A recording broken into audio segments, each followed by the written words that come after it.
Oke, halo semuanya. Kembali lagi di channel gue MJFS. Dan hari ini tanggal berapa ya? Gue nggak tahu. Bentar, aku cek. Hari ini tanggal 7 Juni, hari Minggu guys. Ya, apa kabar kalian semuanya? Dan ya nggak tepat hari ini sih. Pokoknya ini mobil sekarang udah gue pakai selama hampir 2 bulanan. Dan gue mau ngebagiin ke kalian gimana sih di mobil ini selama 2 bulan, dan apakah ada kendala, dan bener nggak sih kata yang orang servisnya mahal, terus apa-apanya mahal lah. Oke, jadi kita akan bahas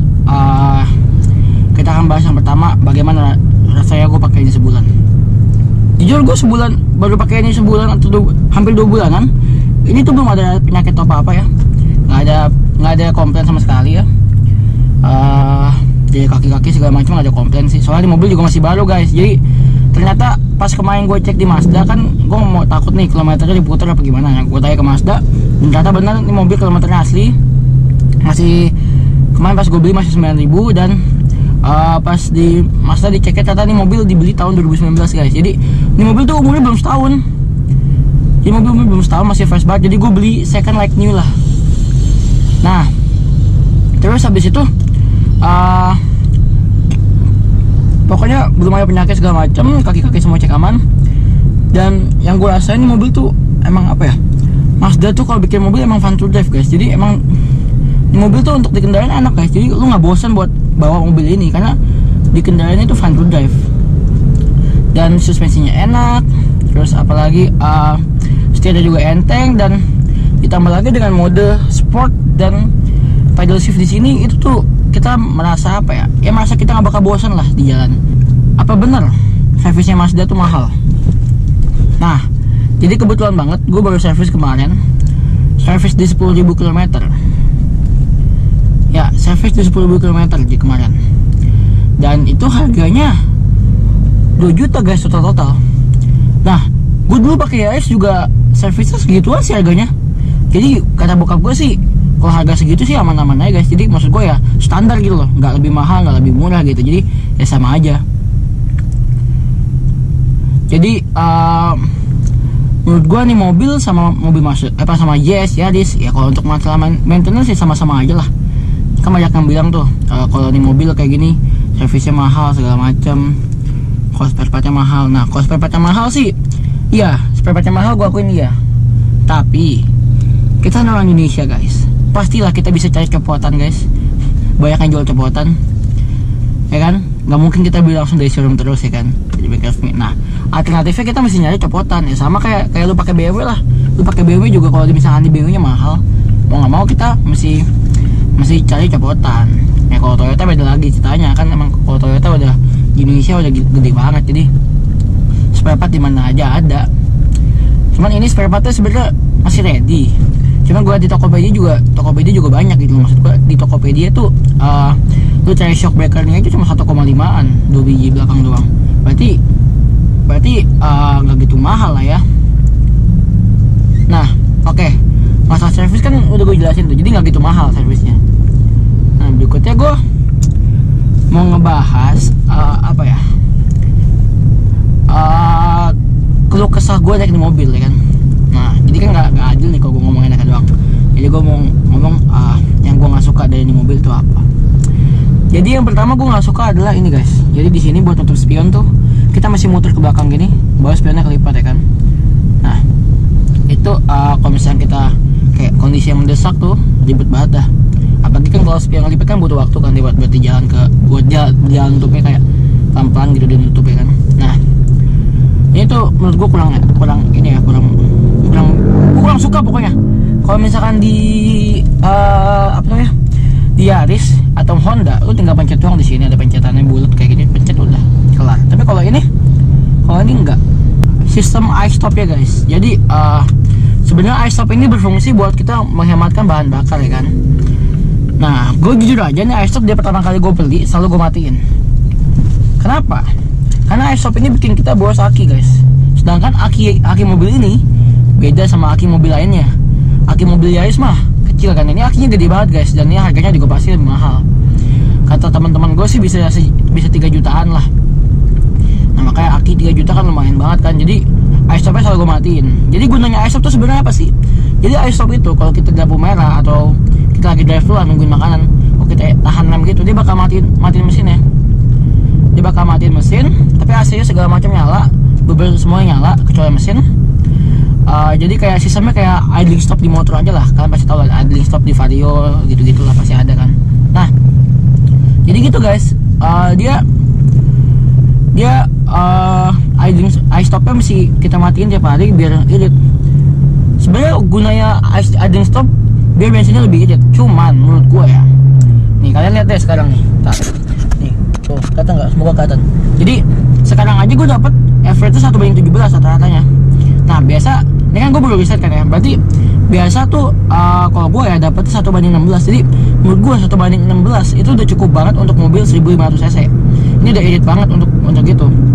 Ditambah lagi, oh ya guys, gue udah ngerti kenapa juga. Jadi jadi ini irit banget menurut gue sih, dan nggak perlu pakai idling stop itu segala. Jadi tiap gue nyalain mesti gue matiin. Nah itu juga permasalahannya. Idling stop ini nggak bisa mati permanen guys. Jadi setiap lu nyalain mesti lu matiin, setiap lu nyalain mobil lu mesti matiin. Jadi nyalanya otomatis, nggak bisa kalau sekalian mati terus nggak. Nah terus berikutnya udah sih nggak ada kendala lagi kayak menurut gue. Itu doang sih kendala yang gue bilang. Jadi ya dibilang nyesel nggak nyesel, gue nggak nyesel sih beli mobil. Menurut gue nih mobil oke banget untuk sekarang ya. Apalagi sama kompetitornya, ini fiturnya paling lengkap, jauh paling lengkap.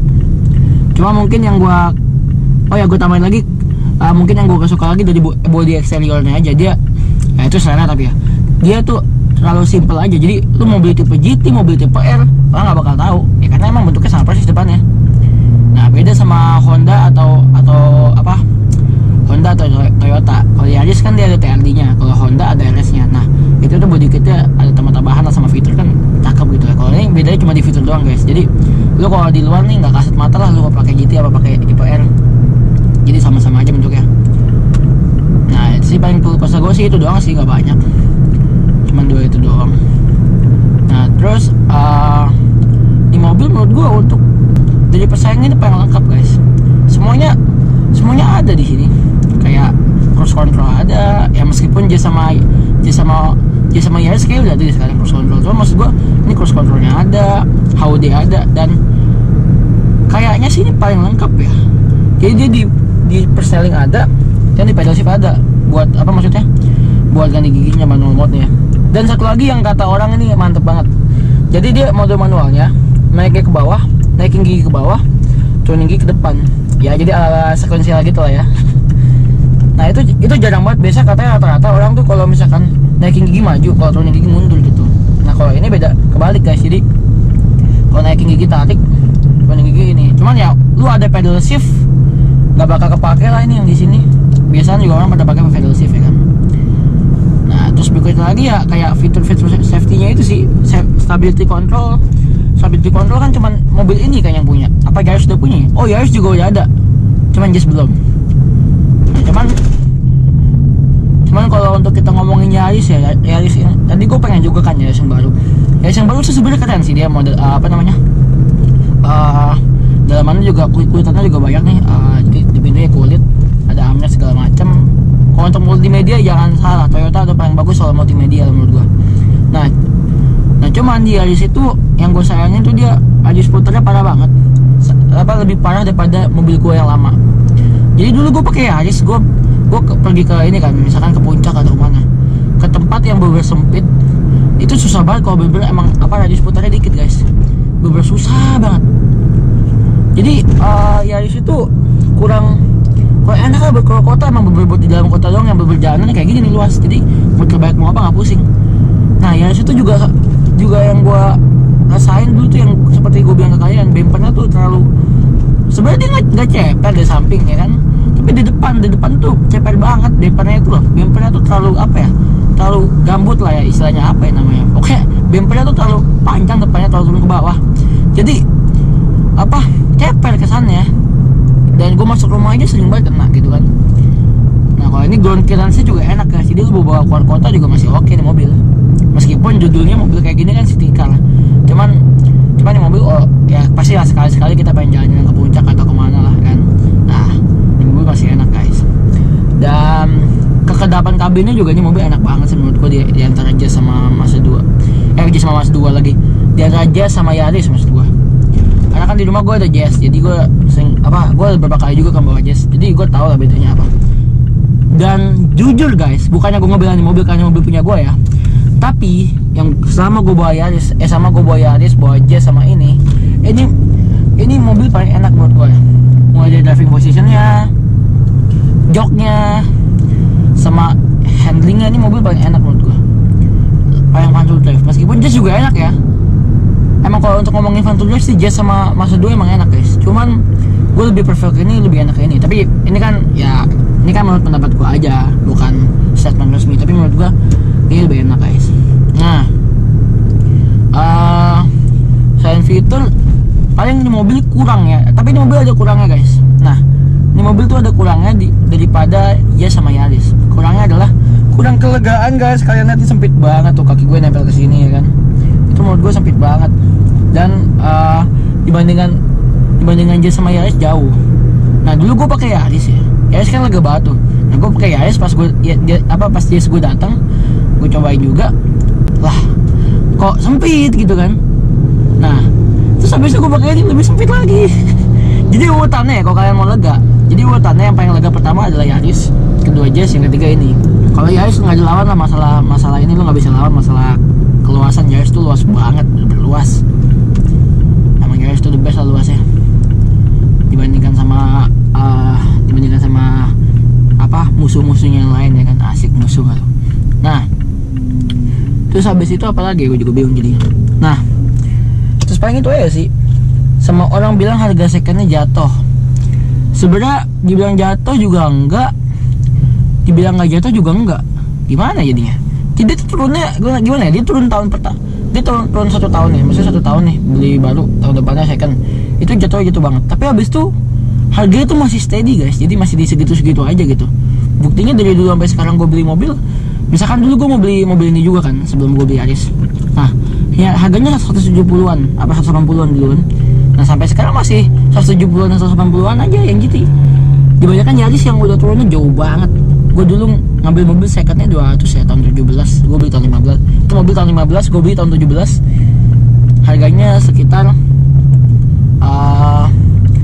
200-an. Nah, dan pas gue mau jual lagi tuh mobil tuh umurnya baru 5 tahun lah istilahnya, udah 140. Nah, kita bandingin dengan harga mobil ini dan mobil Jazz yang tahun yang sama, harga jauh. Tapi kalau untuk ngomongin harga paling tinggi, harga yang paling kuat adalah harga Jazz guys. Harga Jazz tuh kuat banget, bener-bener kuat. Sampai sekarang masih ada yang jual 220-an, yang tahunnya sama kayak Yaris gua kemarin 2015. Jadi Jazz itu kalau untuk ngomongin kuat, dia paling kuat sih guys harganya, karena permintaan tinggi, banyak yang suka Jazz. Nah, karena kan mindset orang Mazda tuh apa ya, Mazda tuh ini nggak apa namanya, mahal di ini segala macam. Ya hujan guys, banyak yang bilang Mazda itu mahal di perawatan segala macam, makanya orang tuh males jadinya beli Mazda. Sebenarnya sih enggak sih, kalau untuk perawatan sebenarnya nggak mahal. Cuma paling Mazda tuh kekurangannya adalah di row belakang tuh sempit banget, dan di sini ya kalau untuk yang nggak terlalu tinggi kayak gue nih 170 lagi 163 cm ini sih nggak nganggu, nggak terlalu keganggu. Nah, cuma kalau untuk kalian yang tingginya 170 lebih dan kalian agak berisi badannya, ini nggak berasa sempit memang. Cuman kalau untuk gue sih nggak berasa sempit. Maksudnya berasa sempit sih, berasa sempit, cuman nggak terlalu mengganggu lah. Orang-orang mindsetnya tuh mobil ini tuh mahal lah, perawatan segala macamnya. Gue bantah itu guys. Jadi menurut gue ini nggak mahal. Nah, kalian kalau mau nemu servis lengkapnya atau gimana, kalian cek deh videonya Mas Ridwan Hanif. Ada deh, kalian search aja keywordnya Ridwan Hanif Mazda 2. Nah, kalian pasti nemu ntar. Dia pernah bikin video tentang servis mobil Mazda 2. Nah, sebelum gue beli Mazda 2 juga gue ngeliatin video itu. Jadi gue ada perkiraan lah servis-servisnya harga berapa. Ya, ternyata emang ini mobil ya sama-sama aja sama Jazz sama Yaris harga servisnya. Jadi menurut gue oke aja. Dikit nge-review ya tentang kenapa di mobil ini. Di mobil ini kenapa knalpotnya apa namanya gak terlalu berisik guys. Jujur ini knalpot ya, gue udah pakai street pipe, jadi nggak pakai muffler sama sekali.